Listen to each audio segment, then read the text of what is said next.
Brilliance Audio presents The Pretenders by Joan Wolfe, performed by Karen Cass.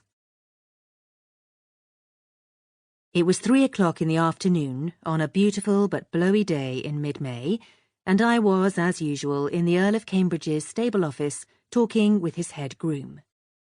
I was lounging in my chair, in a most unladylike posture, when there came the sound of a carriage being driven rather precipitously into the stable yard. Clark jumped to his feet like a shot. "Lord Almighty, miss, could that be his lordship?"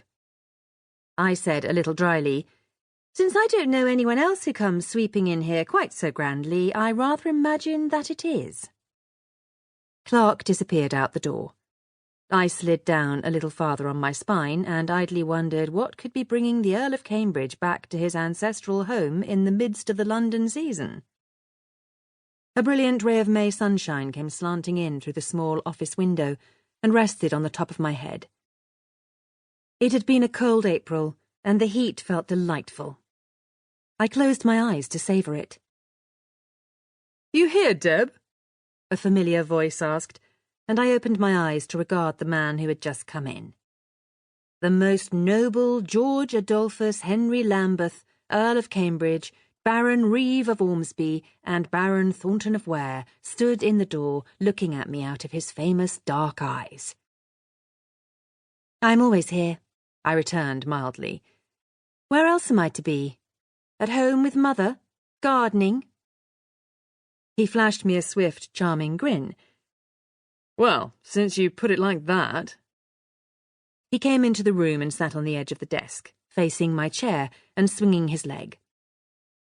"The really interesting question is, what are you doing here?" I asked. "Isn't the season still in full swing?" "I'm going over to Newmarket tomorrow to take a look at Highflyer," he said. "The derby is in a few weeks, and I want to make certain that he's training well." I bolted straight up in my chair. "May I come with you?" He sighed. "You know you can't do that, Deb. It ain't proper for an unmarried young lady to be alone all day with a 24-year-old man." "Fiddle," I said vigorously. "You and I have been friends forever, Reeve. No one will think anything odd of me going to see your racehorse." He snorted. "Won't they? My reputation is not exactly spotless, Deb, and I am not going to besmirch yours. I'm sorry, but you just can't come with me." I glared at him. "But it is so boring here, Reeve. The only thing the local girls do is giggle about boys and talk about getting married. It is enough to make one go stark raving mad. If I didn't have Clark to talk to, I think I should go mad."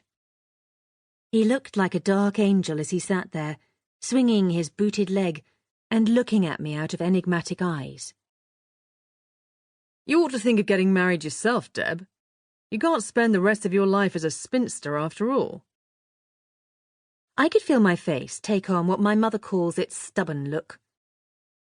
"No one wants to marry me, Reeve." "Don't be ridiculous," he said. "It's true," I insisted. "For one thing, I'm too tall." His straight black brows drew together. "You're not too tall. Stand up and I'll show you." "No." Two strong hands closed around my wrists and dragged me to my feet. "See?" he said. "The top of your head comes to my mouth. That's a perfect height for a woman." I was annoyed. "Reeve, you are several inches over 6 feet. I don't know if you have ever noticed this, but most men are not quite as tall as that. They like girls whom they can look down upon."